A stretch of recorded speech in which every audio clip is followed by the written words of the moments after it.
दर्शन का मैं प्यासा, सतगुरु दर्शन का मैं प्यासा जी।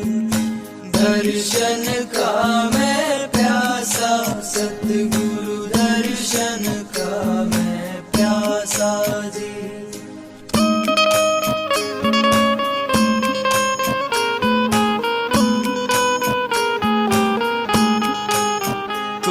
हो पूर्ण अंतर्यामी, सबकी पूर्ण करते आशा जी। तुम हो पूर्ण अंतर्यामी, पूर्ण करते आशा जी। श्रद्धा भाव से जो डिंग आता, जाता नहीं उदासा जी। दर्शन का मैं प्यासा, सतगुरु दर्शन का मैं प्यासा जी।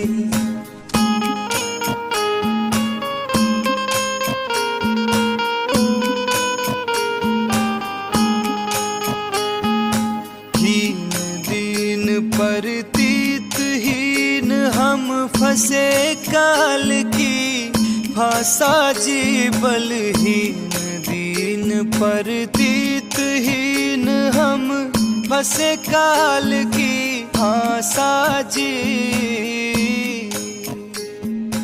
दीन दयाल बंधन मुक्त कर दियो।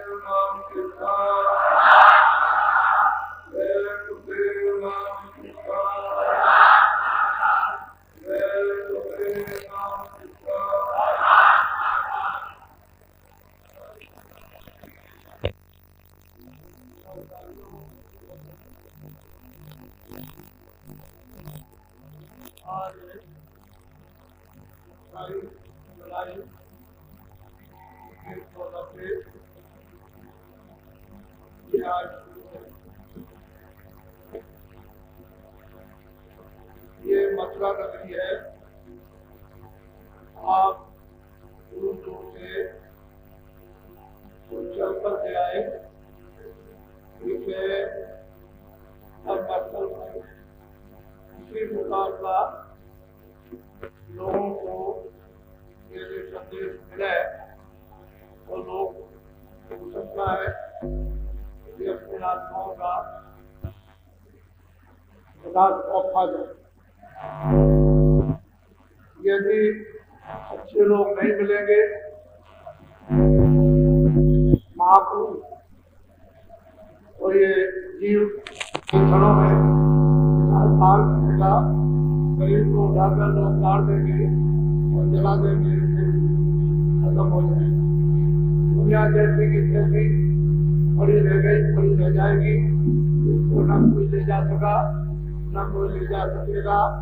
इसी पर सबको विचार करना चाहिए कि अभिमानी से संस्थान, गरीब और पढ़े लिखे ये सब चाह रहे, सब सामान यही रख दिया जाता है। एक भी सामान या कोई भाषा लेकर के कोई भी नहीं जा सकता। यहाँ रखा है और बिल्कुल पागल बनाकर और यहाँ से चौथित होकर लड़ा से ये जो दुनिया हमारे सामने चलती आ रही है और उत्पत्ति होती जा रही, इसको अपनी आंखों से देखो और विचार करो कि हमारे सामने जा रहे, हमारे सामने आ रहे, हम भी चले जाएंगे और हम भी यहाँ आए। तो हमारे आने और जाने का क्या स्थान होगा, वहाँ से हम आए, कहाँ जाएंगे। अगर ये जीव हो जाए महापुरुषों की, उसमें कुछ ज्ञान लगे मिलने की, लेकिन इससे मुझे मालूम होता है कि महापुरुषों के संबंध में तो किस मात्र भी उसके भाव और विचार उसकी कोई कला नहीं। तो ऐसे ही तमाशा देख तमाशा तो खुद बन गया और तमाशे में खुद बन गया। अब ये तमाशा कौन पूरा संपन्न करेगा? जब महापुरुष। इसके पहले कुछ नहीं। तो आपने जो 7 दिन जो ये सत्संग आपकी बिल्कुल निर्मल और शुद्ध और पवित्र है, जो अपने कानों से सुना, ये ऐसा मत समझो कि बहुत है, ये अभी कुछ नहीं। सत्संग आपने सुना ही नहीं। सत्संग किसको कहते हैं? सत्संग नाम किसका है? और महापुरुष से सत्संग का क्या अर्थ और भाव भेद बताते हैं, वो तो आपको कुछ नहीं था। लेकिन ये है तो वो एक सीढ़ी है जिसके किनारे यानी बैठाना है और बताना है कि तुमको इस तरह से सीढ़ी पर चढ़ना है। तो धीरे धीरे अगर बैठना सीढ़ी के पास सीख गया तो एक दिन चढ़ेगा। महापुरुषों के पास जा करके उन वचनों को सुनना चाहिए जो कल्याणकारी है, जो जीवात्मा को जगाते हैं और जीवात्मा को जो रोकते हैं। अगर ऐसे वचनों को आप नहीं सुनेंगे तो फिर इस गंदगी को दूर कौन करेगा? तो जो ऊपर से महापुरुष जथा एक ग्रुप, एक जत्था, एक ग्रुप, एक टोली जो ऊपर से उतार करके अपने साथ लाते हैं, क्योंकि यहाँ तो उनकी कोई भक्ति भाव करना कोई जानता ही नहीं, ऊपर से ले आते हैं। और जगह जगह हर जगह उनका जगह जो होता है, कोई 200 मील, कोई 300 मील, कोई 400 मील, कोई इतना दूर इधर चारों तरफ जन्म दे दिया जाता है। और थोड़े ही समय में उनका ऐसा यानी लग जाता है कि फौरन वो वहाँ सब एक जगह पूरा का पूरा जत्था उन महापुरुषों का जो टोली लेकर के आया हुआ और वो सब ज्ञानी होते हैं। और निमित्त मात्र की बात है, ये तो उनको भी देते हैं, लेकिन वो निमित्त मात्र, वो बने बनाए पके पकाए वो सब के सब तैयार होकर के आते हैं और बस मर्यादा परिपूर्ण रूप से पालन वो आकर के फिर उनकी भक्ति सेवा आकर का पालन भजन करना। यदि किस तरह की सेवा करते हैं तो ऐसी कोई सेवा करी नहीं। उनको देख देख करके जीव जो है वो संस्कार डालते हैं कि हम भी ऐसी सेवा करें। बड़े ज्ञानी होते और पहुंचे हुए, लेकिन गुरु की आज्ञा के बगैर जरा सा भी कहीं सत्ता नहीं था। पूरे होते हैं, उनमें कोई कमी नहीं होती है, वो पहुंचे हुए होते हैं, वो सब मंडलों में जाते हैं और आते हैं, लेकिन गुरु के बगैर एक सत्ता नहीं। ऐसी आज्ञा का पालन करते हैं जैसे कि मतलब कि कोई ऐसी आज्ञा पालन कर नहीं सकता। ऐसी जीवात्माएं जो उनके साथ पशु पकाई जाती है टोली और जत्थे के रूप में, वो संसार के जीवों के लिए वो प्रश्न करते हैं। महापुरुष कुछ पूछते हैं, क्योंकि ये सब लोग बैठे रहते हैं, इनको तो ये पता नहीं है कि ये क्या है। उनको तो मालूम है कि ये है क्या, ये नहीं जानते। उनको सब मालूम है क्योंकि वो तो पूरे ज्ञानी है, उनमें पूरी शक्ति है, लेकिन गुरु के बगैर, गुरु की मर्यादा के बगैर दस से मत नहीं होता। और ऐसा होता है कि यह हो तो वो पूछते और प्रश्न तरह तरह के प्रश्न, एक तरह के नहीं, ये काल क्या है, ये माया क्या है, ये जीव क्या है, ये मन क्या है, ये बुद्धि क्या है, ये चित्त क्या है, ये इंद्रियां क्या है, प्रकृतियां क्या है, आसमान क्या है, ये जमीन क्या है, ये पानी अग्नि वायु क्या, सब तरह का प्रश्न करते हैं, उनसे पूछते हैं। इसके लिए जो नहीं जानते, तो क्योंकि जब वो आपको तो प्रश्न करना आता नहीं और वो पगे पगाए उनको सब तरह का प्रश्न करना आता है, तो वो जीवों के हित के लिए वो स्वामी से प्रश्न करते हैं कि महाराज हमको जो जो हम पूछे वो हमको हमारी शंका या नहीं, उनकी कोई शंका नहीं, लेकिन ये जो बैठे हैं इनकी शंका यानी हमारी शंका, इसको आप वो प्रश्न वो करते हैं, शंका आपकी है और जवाब देंगे तो आपकी शंका दूर हो जाएगी।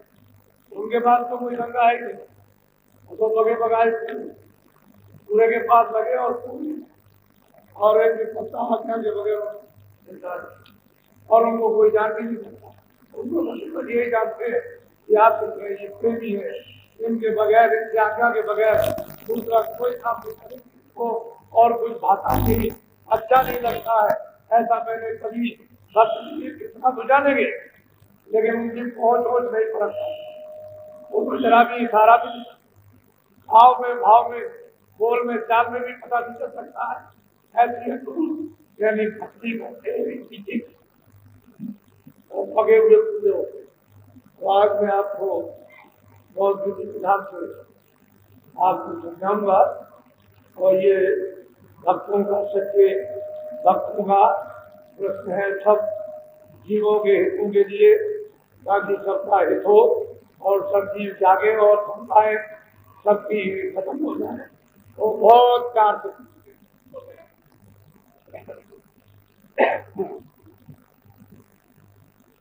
अवसूर के पूछे स्वामी से वेद कहो अपना।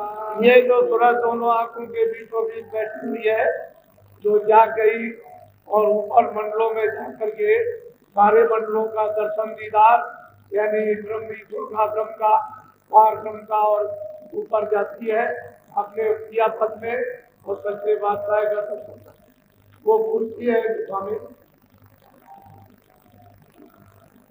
क्या हो जाएगी, अपने स्वामी से पूछती है, कुछ प्रश्न करती है बहुत श्रद्धा के साथ कि आप कुछ अपना भेद को बताइए कि आप है अपने स्वामी से पूछते हैं कि हमने तो आपको अपना कर लिया, अपना बना लिया, आप हमारे हैं, हम आपको छोड़ नहीं सकते हैं और आप भी हमको नहीं छोड़ोगे, लेकिन स्वामी एक ये प्रश्न है कि आप है कौन? दास तुम्हारा कौन लोक में,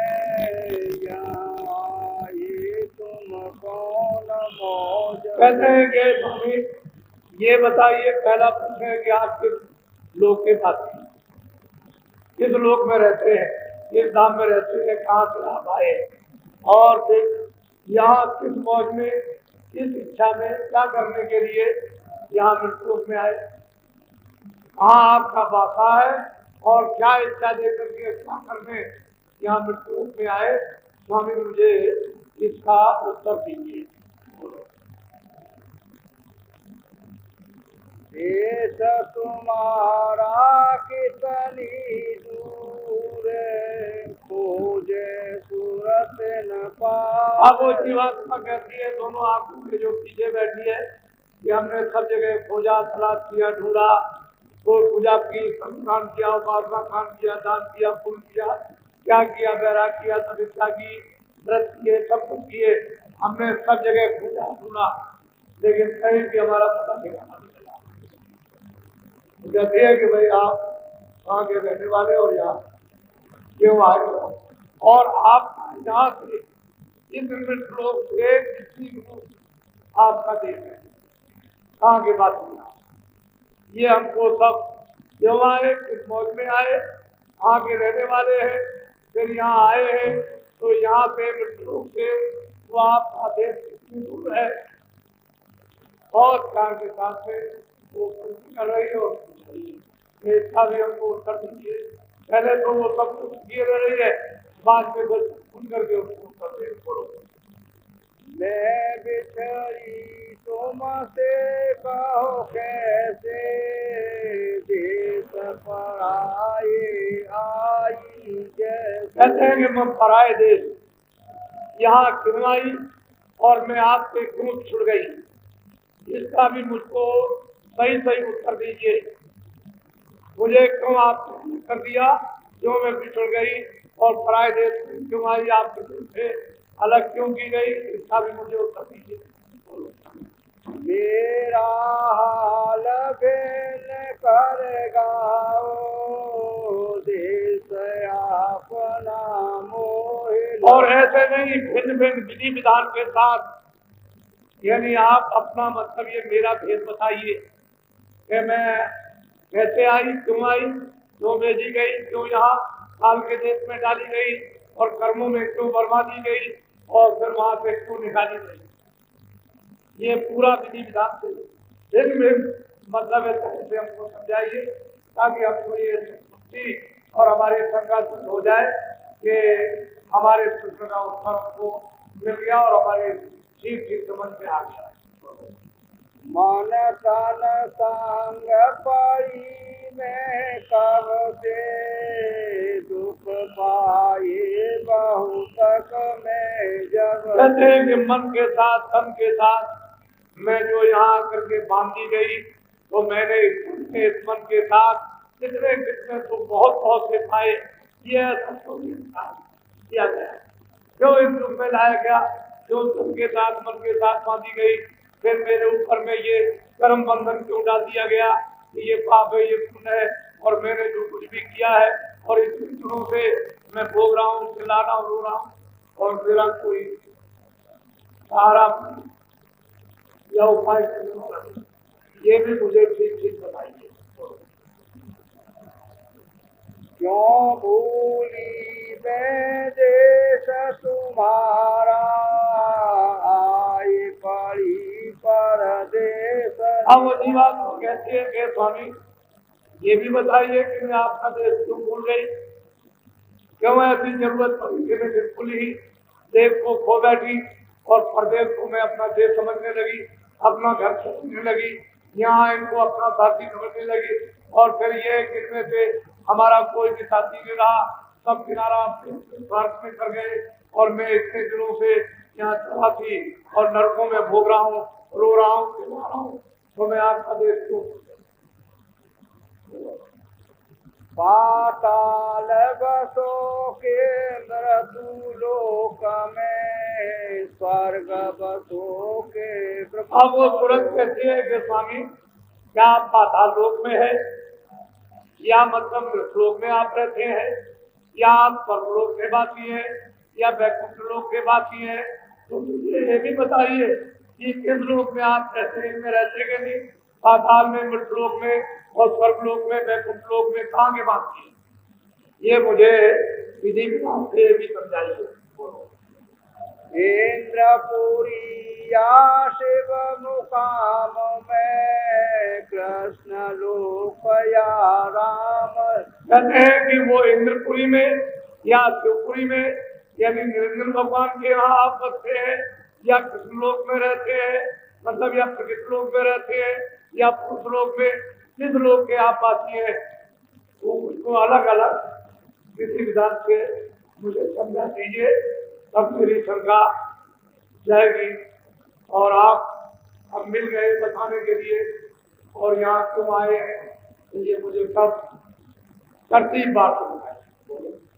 कृष्ण लोक या राम लोक में, प्रकृति लोक या पुरुष। कृष्ण लोक या राम लोक या प्रकृति लोक या पुरुष लोक में क्या वो काम के रहने वाले हैं जो यहाँ आए हैं, क्या जरूरत आपको यहाँ आकर के पड़ी इसलिए आप आए।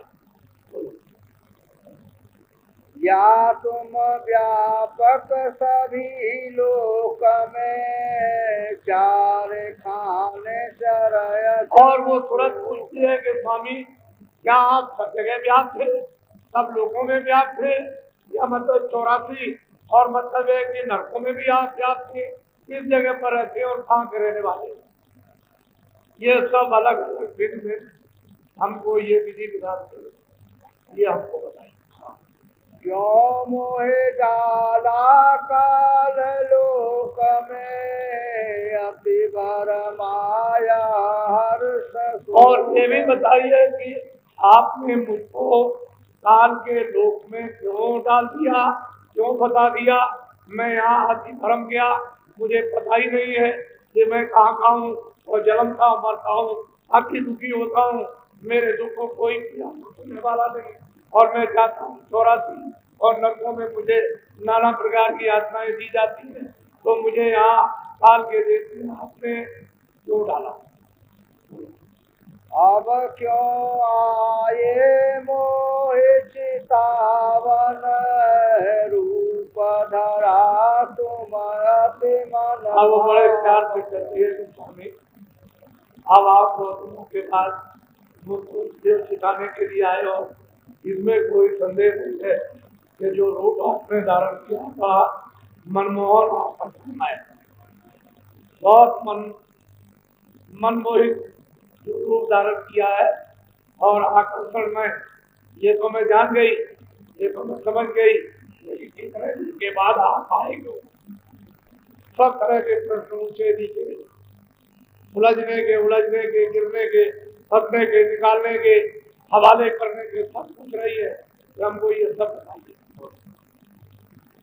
मैं दासी तुम चरण निहारे वेद देव तुम। और बहुत प्यार से कहते हैं कि मैं सेवक, मैं आपको छोड़ के जा रही हूँ, मुझे ये सब भेद, जब मैं आपके चरणों में बैठ के चरण निहार रही हूँ तो मेरी ये संघा ये निहार दूर कर दीजिए और पूरा पूरा अपना जो भी वो भेद हो वो मुझे सुनाइए। तब से साक स्वामी बोले सुनो तुरत तुम। अब महापुरुष बड़े प्रसन्न हुए, इस तरह के प्रश्न सुन करके इसने प्रश्न किया है, उत्तर लेने के लिए तो बहुत प्रसन्न हुए। वो तो सब स्वामी है, वो तो तुरंत शब्द रूप हो गई, तो बहुत प्रसन्न होकर के बोले और सब विधि विधान के साथ उसको उस तुरंत को समझा रहे और उसके साथ में पूरा मजमा, पूरा समाज बैठ करके उसके मतलब एक उत्तर को साफ दे सकते और उसको भी और सबको मतलब प्रश्न को उसका नहीं था, सबका था और सबके प्रश्न का उत्तर उसके प्रश्न से सबको मिला। बोलो जो तू पूछे वेद हमारा कंसरिया कर दे। अगर तुम मेरा वेद पूछती है तो मैं अपना सभी वेद विस्तार के साथ मैं तुझको बताए देती हूँ, उसको तू ध्यान पूर्वक अच्छी तरह से आपको। मैं हूँ अगमय नाम अमाया रहूं मौजने अधर। महापुरुष कहते हैं मैं अगम अनाम अमाया, मैं मेरा कोई रूप नहीं, मेरा कोई नाम नहीं, मेरा कोई धाम नहीं, मैं इन सब से अलग रहता हूँ। अगम अमाया, माया हमारे यहाँ में कोई माया है ना, वहाँ कोई काल है ना, वहाँ कोई कर्म है, किसी तरह की कोई गंदगी नहीं है, मैं वहाँ का रहने वाला हूँ। मेरा भेदन कोई पावे मैं ही कहूँ तो कहन। अब वो बात तो कहते हैं कि तुरंत मेरा भेद खुल जाता है। मैं अगर किसी को सुनाऊं तभी को किसी की समझ में आ सकता है। तो जो मेरे पीछे जो गोपनीय यहाँ संत है रहते हैं उनको तो कोई जानता है। एक दफे भक्तों ने अपने स्वामी से प्रश्न किया कि महाराज आप बार बार गोपनीय संतों का जो विवरण करते हैं वो किस प्रकार के हैं। तो उन्होंने कहा कि चलो मेरे साथ, मैं तुमको लेकर वो दिखाता। तो गए ले गए तुम बैठे, लगे देखो वो गोपनीय संत है, वो देखो हल चला है पूरे, ये रोज आते और जाते, ये गोपनीय है, इनको कोई नहीं जानता। मैं तुमको इनका परिचय तुमको बता देता हूँ कि ये पूरे, और इनको मालूम है कि ये क्या है, हमको मालूम है कि ये क्या है, लेकिन इनका भेद कोई नहीं जानता। एक भक्त पीछे से जब वो बता करके चल पड़े, वो पीछे रुक गया और वो हल चला रहे थे, वहां पे ले गए और बैलों को उन्होंने पानी पिलाया, चारा डाला, तब तक ये पहुंच गया। तो उन्होंने उससे कहा कि तुम आगे तुम जाओ, वो पूरे हैं, वो अधूरे नहीं, वो पूरे, और अब कभी मत आना, पूरे हैं वो अधूरे नहीं है, तुम जाओ और कभी कुछ कहना नहीं, चले जाओ। जब यहाँ आए तो उसने पूछा भक्त से कि तुम वहां क्यों गए थे? उन्होंने क्या कहा, कहने लगे पूरे, तो तुम वहां क्यों चले गए? उनको पहचान कराई थी कि जो गुप्त रहते हैं वो किस तरह से रहते हैं, इनका भेद कोई नहीं जान सकता। ये सारी अंतर मंडलों की सारी संभाल और यहाँ की सब लोग ये करते हैं, और भक्त वत्सल बनकर ये मतलब है हर समय सब जगह ये देखा करते हैं, और इस तरह से इनका रहस्य और वेशभूषा किस तरह का है इनको कोई नहीं पहचान सकता। सही बात है, उनको कौन जानता, ये उनको जानते हैं, वो इनको जानते हैं, और ये सब ऊपर में मिलते हैं। तो पूछती है, हे स्वामी अपना भेद बता दीजिए और किसी नाम से, ताकि हमारा ये संदेश सबका सब दूर हो जाए। तो वो कह रहे हैं कि नहीं, मैं तो मतलब ये कि एक है अगम अनाम माया, मेरा वहाँ कोई भी भेद नहीं था, और मैं ही अगर कुछ कहूँगा तो किसी की कुछ समझ में आएगा, वैसे कोई नहीं कर सकता। तेरा समय अगम रूप में धारा, दूसर अलग पुरुष। अब उन्होंने बड़े विधि विधान से समझाया कि जब हमारा नाम था, अपार था, अरूप था, तो मैंने प्रथम रूप अपना धारण किया, वो अगम। तो अगम लोग निर्माण करके यानी स्थापित करके वहाँ अगम पुरुष को बैठा दिया। एक रूप तो हमारा, दूसरा जो है अलग रूप, वो मैंने अलग रूप धारण किया और अगम पुरुष को बैठा दिया। और तीसरा मेरा रूप है सत्पुरुष, सत्पुरुष को मैंने धारण किया और सत्पुरुष में सत्पुरुष को बैठा दिया। ये मेरे तीनों निज रूप है। इन तीनों लोगों में सत्पुरुष, अलग पुरुष, अगम पुरुष, ये मेरे तीनों के तीनों रूप है। मैंने ये तीनों लोग बना करके, और कितने युग और कितने कल, जिसकी न आज तक कभी गिनती हुई और न कभी गिनती हो सकती है, सबसे मैंने स्थापित किए, ये करती और मैं इनसे सबसे अलग।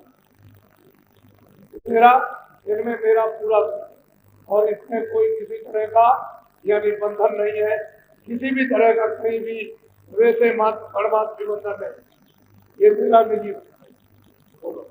ईश्वर सत्य पुरुष में भया, सत्य लोक में तीसरा में सत्पुरुष मतलब, और वो सतलोक की रचना मैंने की और वहां सतपुरुष को स्थापित कर दिया। अब ये तीनों लोग वैसे के वैसे, और वो अनामी लोग सबसे अलग है, लेकिन ये तीनों उसी अनामी पुरुष की ही ये मौत से ये तीनों लोग स्थापित किए हुए, और तीनों में ये उनका निज रूप विराजमान, सत्पुरुष और अलग पुरुष और अलग अनामी पुरुष। इन तीनों में मेरा रूप, यहाँ से उतरी का। अब वो कहते हैं महापुरुष ये सूरज, इनमें मेरा तीनों में रूप है, मेरा निजी रूप, लेकिन मैंने कुछ फिर नहीं किया, सब लोग से फिर वहां से धारा नहीं की, उधर मेरा कोई विस्तार नहीं। अब वो सत रूप का विस्तार करें। मेरी एक रूप की एक पुरस यानी मैंने जो सतलोक में स्थापित कर दिया है वो मतलब ये उसका नीचे का सारा विस्तार करेंगे। मैं तो यहाँ अलग रहता हूँ। इन तीनों में मेरा रूप यहाँ से उतरी कला। कहते हैं सतलोक से यानी सतलोक से अनूप कला वहां से उतरी शब्द द्वारा पहले शब्द जोरों का सत्पुरुष के उस मुखार से निकला और उसने न मालूम किसने यानी बेशुमार उसने मंडल यानी बना दिया, आकाश बना दिए। और यही देखे उतार सब लोग में वो खजागज सुरतें भरी हुई है, वहाँ एक सूरत को उतार देंगे सतपुरुष और जगह जगह पर फिर स्थापित कर देंगे। तो मेरे सब उधर से आया, उधर से धार सीधी चल करके आई और यहाँ पर नीचे आकर के छूट गई और खाली वो शब्द की धार जो है इस तरह से यानी चक्कर मार रही, ऐसे नाच रही। अब वो बहुत दिनों और मुद्दतों के बाद ये सारे के सारे आकाश बने रहेंगे उनके शब्द के द्वारा। फिर वो सूरज को दिखेंगे उसी शब्द तो उसका ठेका बना देंगे। ये इसका ठेका, ये महाकाल का ठेका, ये मार्गम का ठेका, ये प्रभु का ठेका, ये निरंजन भगवान का ठेका, ये सब बना देंगे। और उस वक्त में कोई किसी को कुछ नहीं, बस केवल इनको बैठाल कर और ये वहाँ बैठ करके उसी शब्द के उस ठेके पर स्थान पर और उसका ध्यान करेंगे। एक लक्ष्य होकर के ध्यान करेंगे। वो समय पर कोई रचना नहीं, क्योंकि तुरंत के बगैर उस मंडल में कोई रचना भी नहीं हो सकती है। तो ध्यान विकसित होकर के उसकी तो विद्या करेंगे, जिसको छोड़कर उठी जाएंगे। सब करते करते फिर कभी जाकर के सत्पुरुष यहाँ तक निज कर मुझको जानो पूरन रूप मुझे। कहते हैं सतलोक में मैं पूरा, अलग लोक में अगम लोक में अलग लोक में पूरा, आगम लोक में मैं पूरा हूँ। मेरा निज रूप है, वहाँ कोई किसी तरह की बिलोनी नहीं और मैं अलग हूँ। मेरा इनमें रूप मुझे जाने, यहाँ कोई किसी तरह का संबंध नहीं। जो भी सोचते हैं वहाँ पहुँच जाएंगे, सब स्वतंत्र सब आ जाएंगे, सर्वदा के लिए सदैव। तो लौट करके ना उनको कभी आना है ना कभी आना। वो लोग पहुँच गए अपने खजाने। यहाँ तक मुझको जानो और इसके बाद ये विस्तार होगा नीचे सतलोक बात। बोलो अंश दो ये सतपुरुष निकारी जो निरंजन नाम। और शब्द जो उन्होंने जोर का जो दस्तार निकली थी तो वहां पर दो सुरतें निकाली, एक माया की और एक उन्होंने ज्योति और एक उन्होंने पुरुष। तो आज्ञा मात्र की ज्योति हो गई और निरंजन भगवान पुरुष हो गए। इनको ऊपर से निकाल दिया और शब्द के द्वारा नीचे उतार दिया, क्योंकि शब्द नहीं होगा और नीचे डोरी नहीं होगी तो टिकेंगे कहाँ? टिकने की कोई जगह ही नहीं है। तो बस उसी डोरी पर उतार करके और शायद कमल में और वहाँ एक ठेका बनाकर और नीचे आकर के चरण कमल रोक दिया और दोनों को इनको उतारा। एक तो मतलब ये ज्योति रूप में, एक पुरुष रूप में और सहस्त्र कमल में आकर के बैठा दिया। दोनों आकर के अलग अलग रूप में, एक मायावी रूप एक मोक्ष का रूप। बोलो यह दो कलाओं कर आई जंजरी दीप में आन। अब वो कहते हैं कि वो कौन सा रूप है जंजरी दीप, उसमें आकर के दोनों कलाए वहां आकर के उनको बैठा दिया जाए। तुम दोनों को दोनों यहाँ किसी जगह पर और तुमको अब सतलोक देश से निकाला जाता है। तो ये आकर के उस जंजरी दीप में सहस्त्र कमल में वहां आकर के बैठा दिया। बोलो तीन लोक में रहूं न्यारा चार पांच छह में कहते हैं मैं तीन लोक से अलग, मैं ना मृतलोक में हूँ न मैं पाताल लोक में हूँ, न मैं स्वर्ग वैकुंठ लोक में हूँ, न मैं गंजनी लोक में हूँ, न मैं लोक में हूँ। मैं इन सब से परे रहता हूँ। वो बहुत प्यार से सूरत को समझा रहे, मैं इसमें किसी में नहीं रहता हूँ, सबसे अलग है मेरा देश।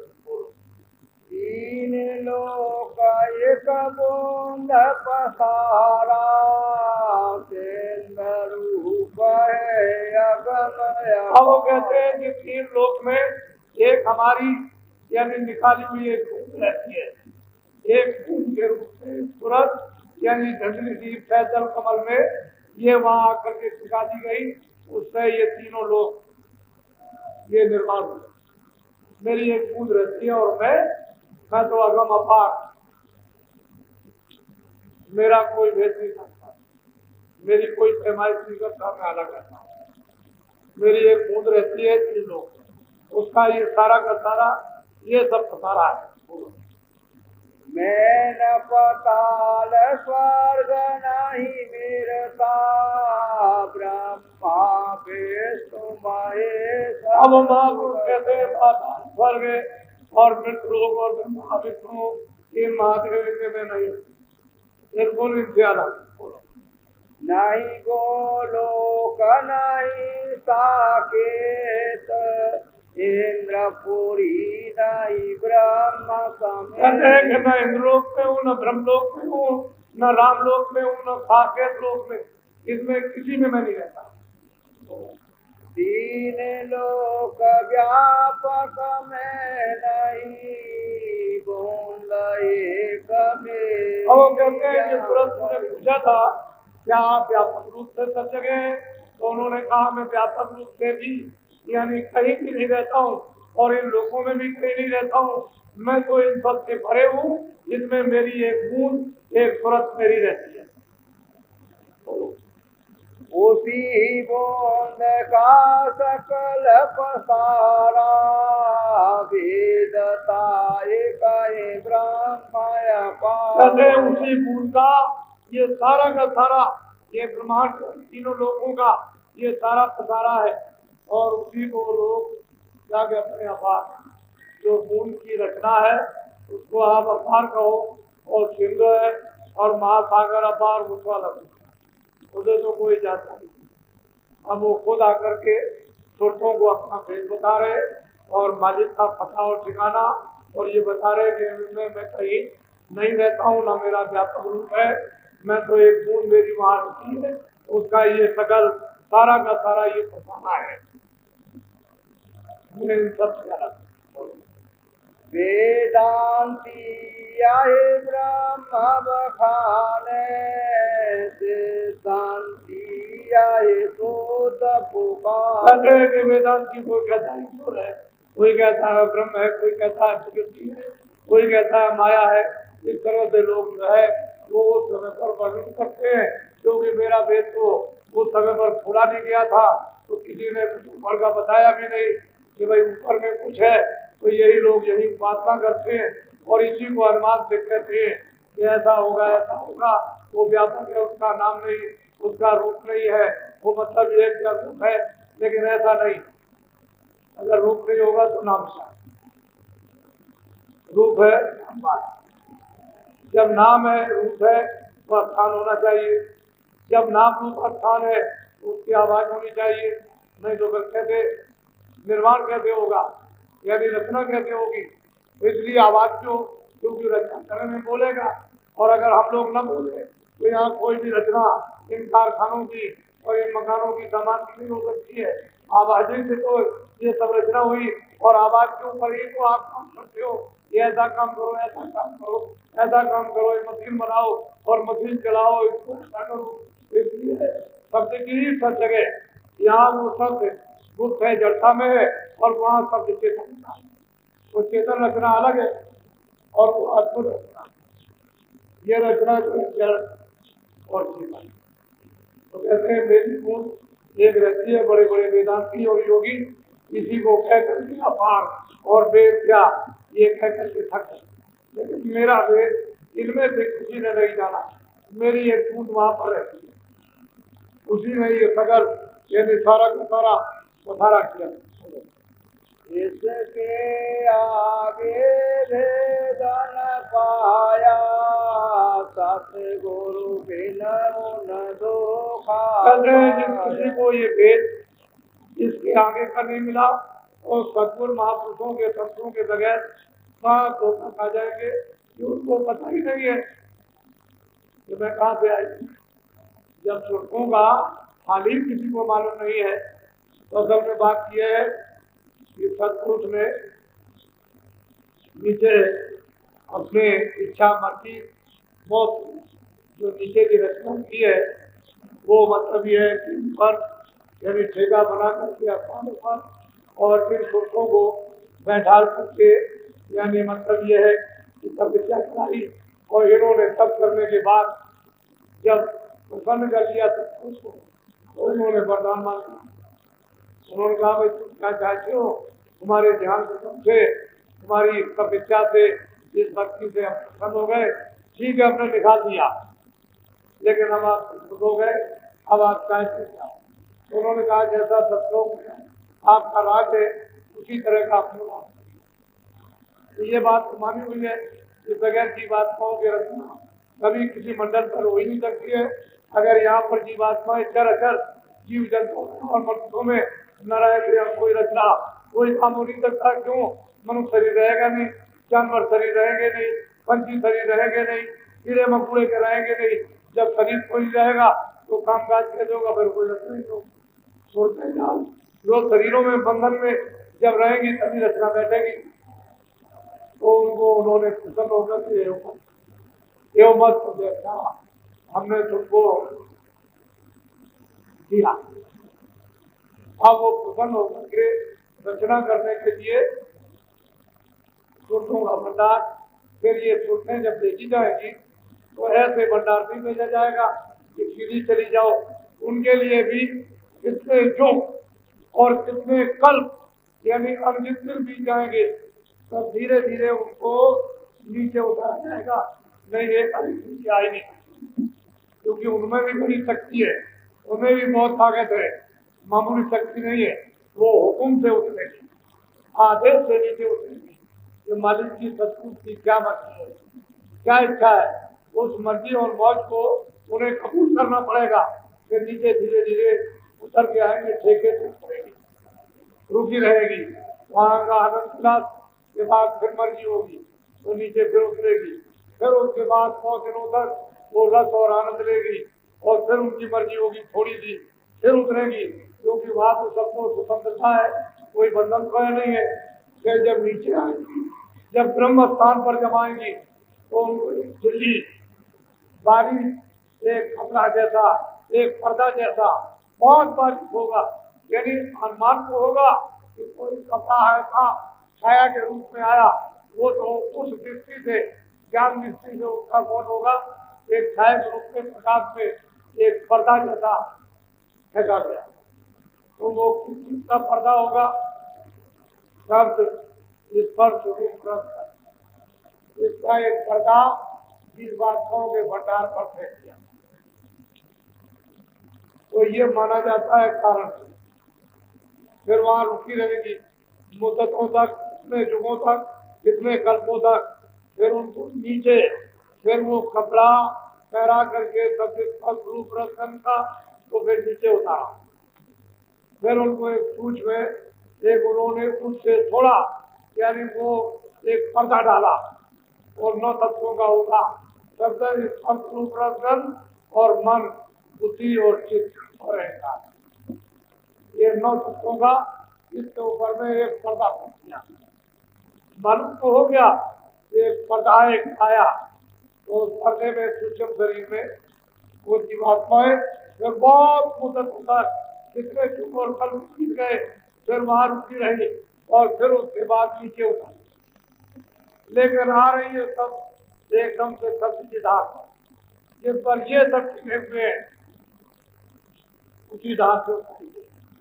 फिर ये आकर के जब नीचे आई तो माया के लोक में आई, नीचे आई निरंजन धाम में जब आई तो नीचे जो उतारी गई तो एक पर्दा यानी दोनों से एक मोटा यानी फेंका गया 17 तत्वों का, क्या 10 इंद्रिया, चतुर्भुजाकरण, मन, बुद्धि और चित्त और अहंकार और रजोगुण तमोगुण, इनका एक कपड़ा यानी एक पर्दा फेंक दिया ऊपर, तो ये इन शरीर में आ गया। बहुत फूटक होता और सुबह तक वहां रुकती रही और मतलब सुगंधी का उसमें हार करती रही। फिर उन्होंने उसमें मतलब प्रकाश का हार किया, फिर शब्द का हार किया अपने अपने शरीर में, और फिर उसके बाद ये मित्रों में इसे स्थूल कपड़े, जब पृथ्वी वायु आता, जब इसमें कपड़े में बैठाई गई यानी दोनों आंखों के, तो जन्म से ही उनको था, क्योंकि वहां तो कोई गंदगी का पर्दा था नहीं, तो पूरा उनको ज्ञान था। जन्म लिए तो सच जोगी सब विज्ञानी और कर और ध्यान करे सब प्राणी, सब के सब जोगी विज्ञानी, बच्चे बच्चियां सब के सब, और 1 लाख रुपया बच्चों में इन्हीं मनुष्य और आते थे जाते थे आते थे। लेकिन फिर भी किसी तरह का कोई बंधन यानी नहीं था, कोई पर्दा नहीं था। फौरन मतलब ये स्थूल शरीर छोड़ा, लिंग छोड़ा, सूक्ष्म छोड़ा, कारण छोड़ा और निकल के चली गई, और वहां मतलब ये फिर उठा, जब देखा ये सब वापस आ, तो ये सब जो हमने तपस्या की है, निरंजन भगवान ने सोचा तो हमारी बेकार हो जाएगी, जो हमको भंडार मिला है ये सब रूहें और सुरदेव वापिस अपने पद में अपने घर में चली जाएगी, तो फिर तो हमारा ये सब खेल बेकार हो गया। तो इन्होंने फौरन अपनी शक्तियों को क्षमा विष्णु महादेव को पैदा किया, और पैदा करने के बाद तपस्या का आदेश किया, ये सब करने चले गए। जब समाधि लगाई तो फौरन इनको समाधि में अपनी आकाशवाणी सुनाई थी, देखो तुम इसको सुनो और उन विधान बनाओ। 4 दिन तो इन्होंने पूरा बनाया। अब इनको बेचारी जीवात्माओं को क्या मालूम है, ये विधान बनाकर और इनको सुना दिया जाएगा कि भाई तुमको अधिकार दे दिया, अच्छा जी अब करो, बुरा करोगे तुमको भोगना पड़ेगा, तो असल में कभी अच्छा कभी बुरा। फिर जब आप उसमें भी कितने दुख और कितने कल्प बीत गए, ऐसे जल्दी अच्छे बुरे में लोग नहीं फंसते हैं, वो तो बहुत बहुत दिनों के बाद फिर इस अच्छे बुरे कर्मों के बंधन से फिर आए। तो धीरे से 4 खाने छुड़ा डिरेक्शन अर्थात नरक, ये सब उन्होंने बनाकर तैयार किए, और धीरे धीरे उनको फिर मतलब ये 1 लाख 30 लाख और 30 लाख इस तरह से उनको देने लगे कि अच्छे कर्मों से जो पुण्य कर्म है उनको 1 यानी 30 लाख दिया, फिर उनको 1 लाख, फिर उनको 3 लाख, इस तरह से, और फिर 14 लाख नीचे धीरे धीरे उतरते अब महापुरुष कहते हैं अस्तित्व रचना। फिर क्या कहते हैं जरा सुनिया,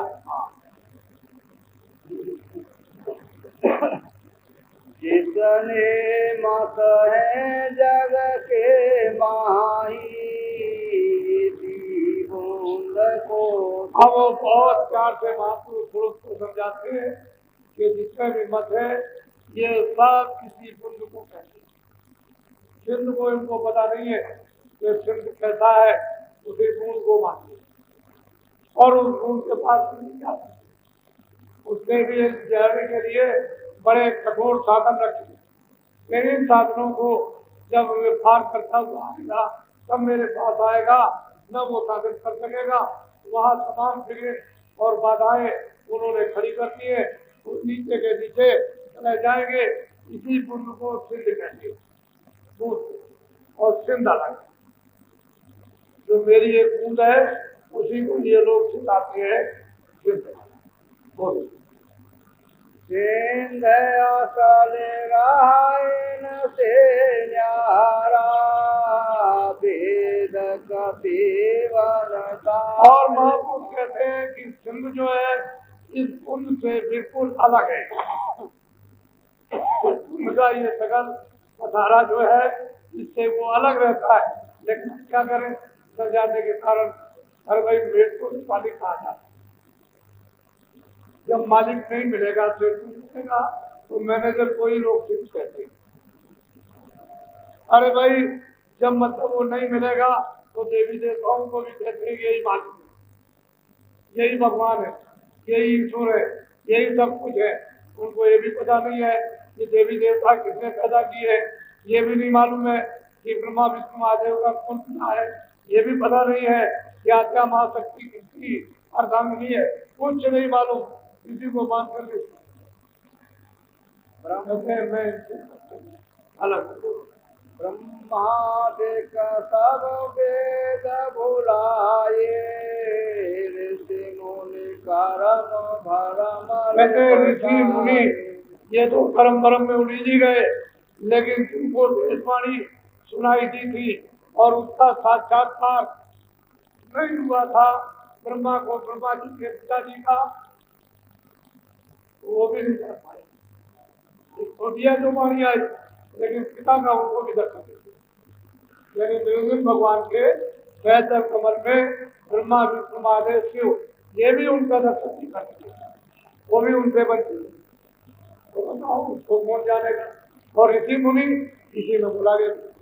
और वो जो सिंध है अगम अपार, उसका किसी को पता ठिकाना ठौर मालूम ही नहीं, तो कौन सा रास्ता वहां जाने को। वीर पैगंबर कुतुब औलिया, बोध वेद पुराण। कहते हैं कि पीर पैगंबर कुतुब औलिया ये तो सिंध का भी भेद नहीं जानते। सिंध की बात को स्वप्न में छोड़ दीजिए, पूंजी खोली जाती है। ये खुदा कैसा है उसका दीदार ही नहीं किया है, तो बताओ आगे की बात कैसे समझ में आएगी। फिर ब्रह्म को कैसे देखेंगे, पार ब्रह्म को कैसे देखेंगे, और वो जो सिंध है उसका तो इनको आता फिर इन्होंने तो सिंध को ही नहीं जाना। सुनो सुरत तुम अपना भेद, तुम हम में थी सदा।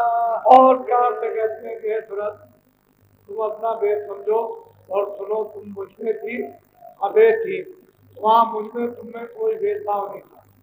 तुम मेरी थी, मैं तुम्हारा था, और मेरा रूप तुम्हारा रूप अलग अलग नहीं था, एक थी। तुम मुझमें सदरूप थी, समाई हुई थी, मुझमें तुमने कोई अंतर नहीं था।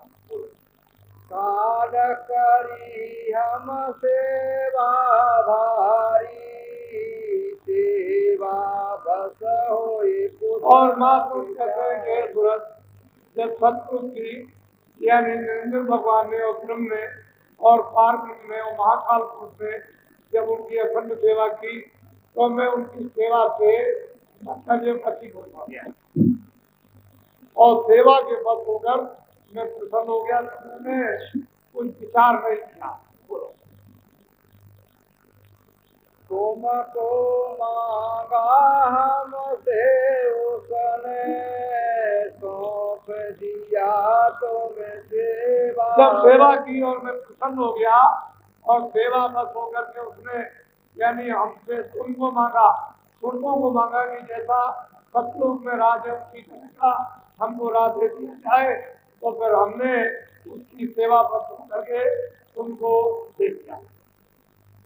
जाओ अच्छा। काल लाए तन मन को घेरा, दुख सुख पाया तुम।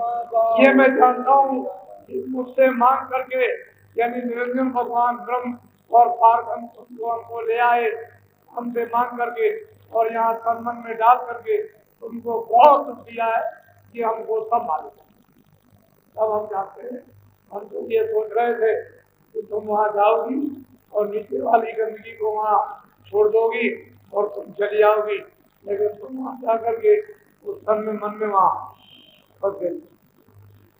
बोलो दुख में देखा तुमको जब ही, दया उठी हम। और जब हमने तुमको कितने जुगों कितने कष्ट सीख गए, हमने तुमको महान दुख में चिल्लाते हुए जब देखा, तो फिर हमको दया की चलो अब वहाँ चले, उनको निकाल कर दिया। आए किया हम शब्द उपदेशा शब्द माए तुम यहाँ मैं आया और आकर के लोगों को बताया ये तुम्हारा घर नहीं है, यहाँ तुम्हारे कोई साथी नहीं है, जन्म मरण का स्थान है, मनुष्य किराए का मकान है, इसे खाली करना पड़ेगा, 4 खाने 84 लक्ष्मी में जाना है। इस नस्ल में बैठ करके उन्होंने उपदेश किया और कहा कि सुनो तुम्हारे घाट पर ऊपर से नाम आ रहा है और तुम किस तरह से उस नाम शब्द के साथ तुम जुड़ जाओ, मदद करेंगे, हम तुमको सहयोग देंगे, तुम्हारी सब सफाई करेंगे और शब्द के साथ जब जुड़ेंगे तो तुम शब्द को पकड़ लो और सब तुमको पकड़ ले, तो न तुम शब्द को छोड़ो न सब तुमको छोड़े, तो सीधे घर की तरफ तुम कर दो। तो आकर फिर हमने सत्य का नाम का उपदेश किया और बहुत बात से इनको समझाया कि तुम कैसे बची हो, कैसे आई हुई हो, अब तुम इधर आओ घूमकर और मैं तुमको प्यार दूं और इधर तुमको समझा दूं और तुमको नाम के साथ जोड़ दूं, तुमको शक्ति मिल जाए, तुमको ज्ञान मिल जाए, तुमको सारा मिल जाए, तुमको आनंद मिले और तुम घर की तरफ चलो। तो मैंने आकर के फिर सब उपदेश किया। आए किया हम शब्द उपदेशा शब्द माए तुम करो बस सीधा साधा ग्रेस व्रत, अब तुम शब्द में ले हो जा, प्रवेश हो जा, शब्द को पकड़ ले, इधर से सब कुछ भूल जा और शब्द में ले हो जा, इधर का कोई ख्याल न रहे। शब्द में जब ले होगी तो शब्द रुक जाए। उन्होंने बहुत प्यार से दुखों को, झंझटों को, क्लेशों को, दिमागी को, नरकों को, चौरासी को, सबको उन्होंने अलग अलग समझाया। दुख मिलेंगे, कष्ट मिलेंगे, तुम आगे बढ़ा गई, मनुष्य शरीर मिल गया, ये नौका मिल गई, जहाज मिल गया, ऊंची मंजिल पर जीवात्मा बैठी है, ऊपर से मालिक तुझे बुला रहा हमेशा से, अब तू जरा सा उधर ध्यान दे, मैं तेरे कान और आंख खोल दूं तो तुझे घर की खबर सुन। बहुत प्यार से समझाया किसी किसी को ये कोई मानने को तैयार नहीं। जानते कितनी मेहनत, कितना परिश्रम महात्माओं को करना पड़ता है, तो वो जानते हैं। आपको बनी बनाई खेती अगर पक जाए फिर भी नहीं तुम काट सकते हो। आपको केवल उनकी महात्मा जीवों के साथ कितना परिश्रम, कितनी तकलीफ उठाते हैं, कितना अपमान यानी सहते हैं और कितने नीचे हो जाते हैं, छोटे बन जाते हैं, सब जीवों को उठाते। अगर बड़े रहे तो जीव मिला एक भी जीव को गति नहीं मिल सकती है। जब छोटे हो जाएंगे और छोटे भी छोटे मिट्टी के रूप में जब मिल जाएंगे और पैरों में धूल जैसे चपट जाएगी, ऐसे महापुरुष जब चपट जाते हैं तो जीवों को फिर आकर के उन्होंने और कहा या तुम शब्द में जाओ, अभी तुम्हारे लिए ये उत्तम शुभ घड़ी है और ये बड़े भाग से उन्हीं को तुमको दे दिया। अब तुम छोटो चुप हो।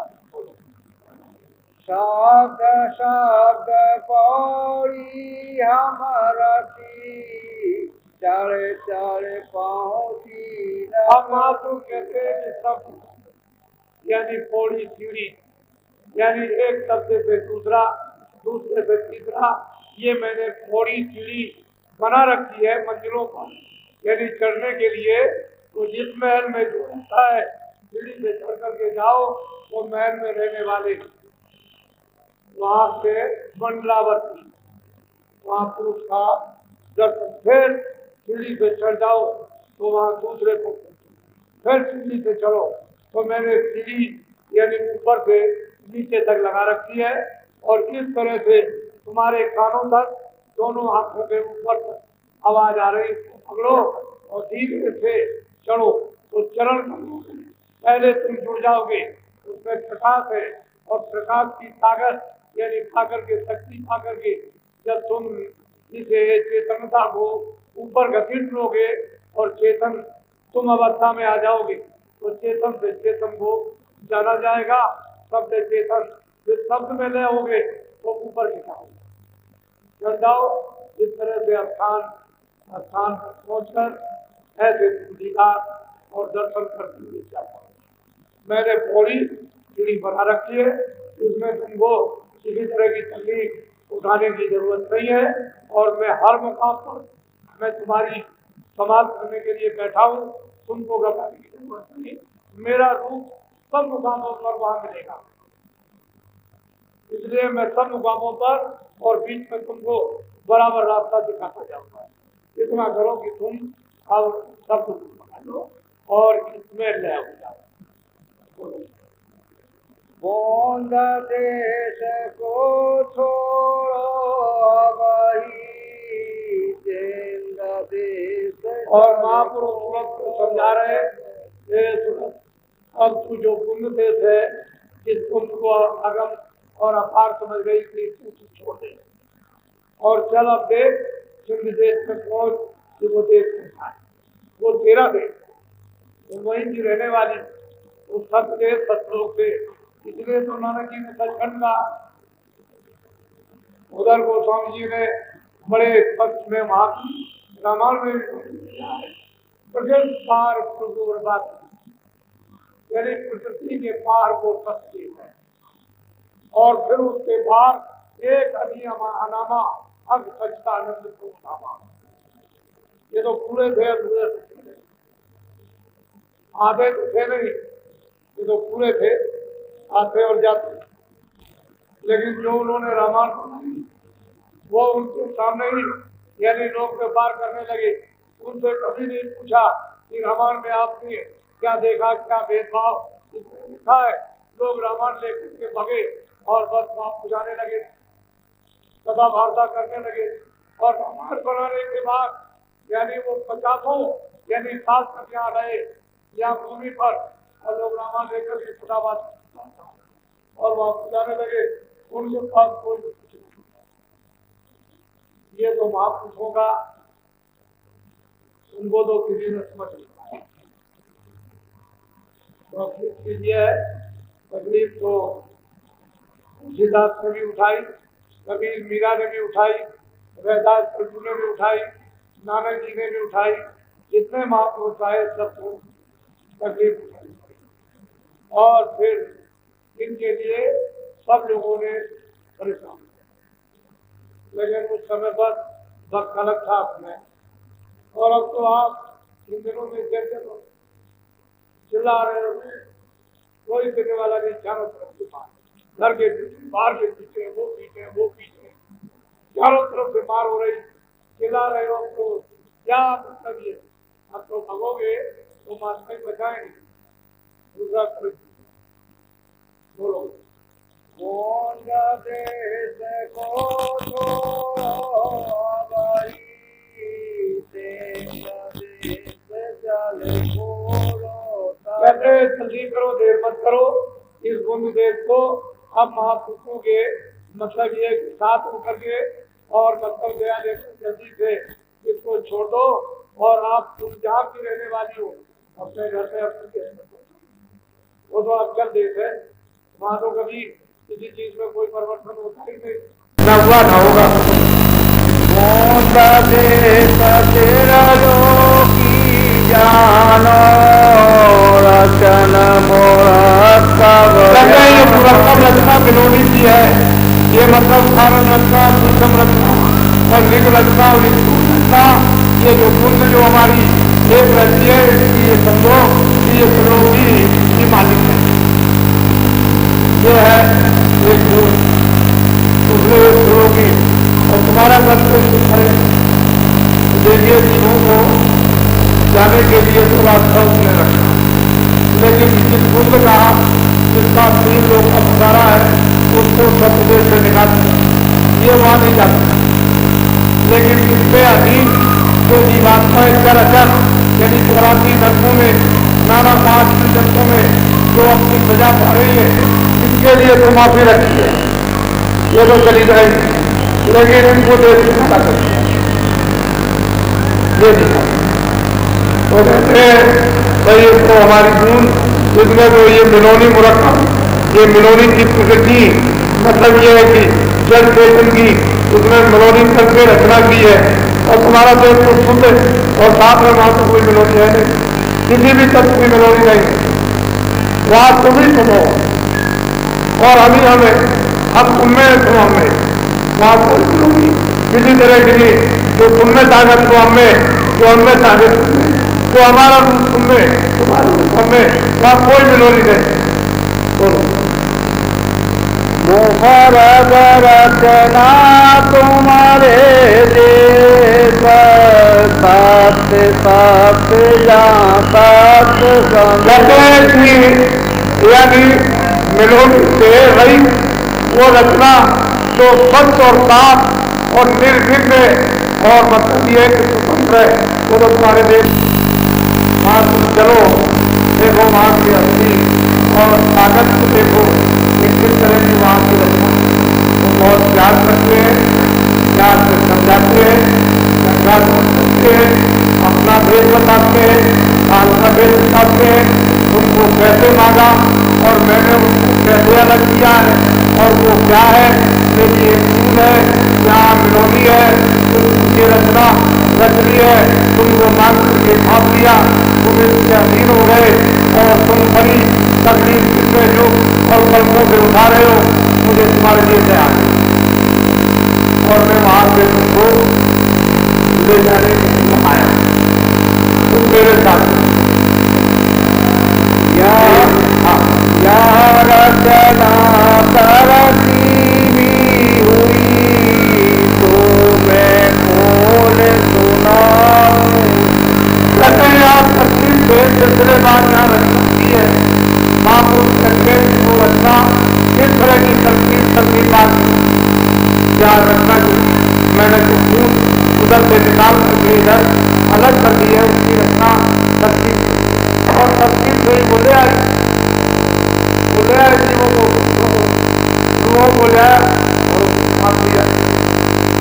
यहाँ रचना तरती हुई तो मैं बोल सुनाऊं सही। मुबारक बोत हमारी आई सुंदर माया। कहते हैं ये भी तुरंत हमारे देश में बिल्कुल स्पष्ट होने वाली थी, लेकिन मैंने जब इस तुरंत को यानी निकाला वहां तो सजा डाली, उसमें से एक निकाला उसी शब्द की धार और वो वहां और वो मिलोनी जो नीचे थी ये सब वहां उसको उसके साथ एक माया, ये मिलोनी का सब मसाला नीचे था। कहते हैं कि वहां तो कोई मिलोनी थी, वहां तो ये वहां मसले रहती थी, मैंने उसको निकाल दिया और ये सब मसाला तुरंत दे दिया जो मोरी बूंद आई थी और बैठक कमल में बैठ करके इसने 3 लोग की रचना की, ये भी वही, लेकिन मैंने उसको देश निकाला कर। अब हमारे देश में ये वार 5 तीनों गुण मेरे ये सब आपस में। कहते हैं 5 वायु आकाश सतुगुण तमोगुण सतोगुण और सब इंद्रियां ये सब ये मिलकर के इन्होंने मसाले को और रचना किया, अलग अलग तरीकों की है वो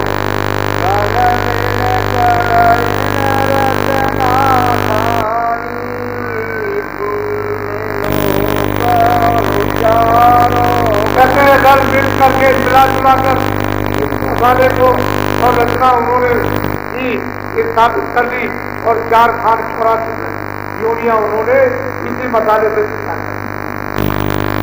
और जीवों के ऊपर में जो मांग करके लाए थे जो बैठ करके स्थापित करने लगे और वहां के अच्छा हो गए और सब काम मतलब किया, लेकिन वास्तव में से यहाँ रहने वाले अगर यहाँ के अक्सर रहने वाले होते और यहाँ के इधर उधर परिवर्तन हमारा क्यों होता, 84 नरकों में शरीर क्यों परिवर्तन होता, बदलते हम क्यों तो ये प्रवर्तन स्थान नहीं है, ये मिलोनी है। वेदांती अब किया विचार नो को छाट दिया कहते हैं कि वेदांतियों ने जब विचार किया कि भाई एक का चीज है, तो ये जब इंद्रियों के ऊपर आंखों के मध्य में जो छठा चक्र है वहाँ उन्होंने घोर मतलब ये साधना की, प्राणायाम किया और फिर उन्होंने प्राणायाम करके प्राणों को फ्रीज करके लेकिन खुदा के रास्ते और फिर भीतरी द्वार और फिर नाभि हृदय और कंठ में फिर यहाँ ले आए और यहाँ उन्होंने आत्म से आत्मअनुभव किया। बस यही उनकी साधना, इससे आगे वो भी आगे जा लगे यही करते आगे